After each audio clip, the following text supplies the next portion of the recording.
افراطی ترین قانون های انسانی از سوی طالبان. وزیر داخلی طالبان هوای رهبری در سر دارد.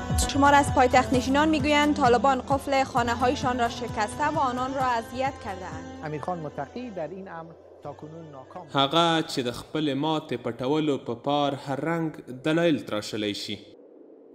د بیان ازادي چې د جمهوریت سهامي شرکت یې خپله یوه عمده لاسته راوړنه بولي، داسې حالت ته هم رسېدلې وه چې د درواغو او تنفر خپرولو په کچه اشخاصو ته لوړې درجې ویشل کېدې.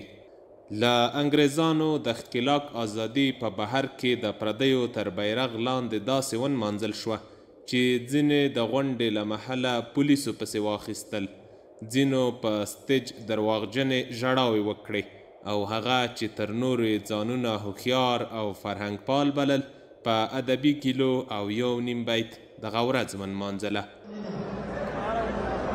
بله خبره ده چې پولیس هم د مټې نه ونیسي وباسي.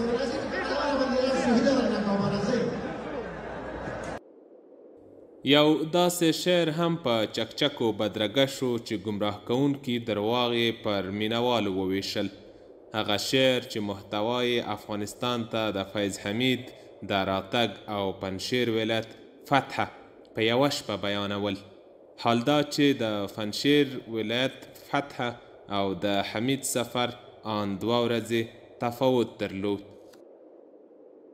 البته دوی مجبور چې داسې موضوعاتو ته ربط ورکړي ځکه هر څه بایللي او په رواني توګه سخت داغل شوي دي.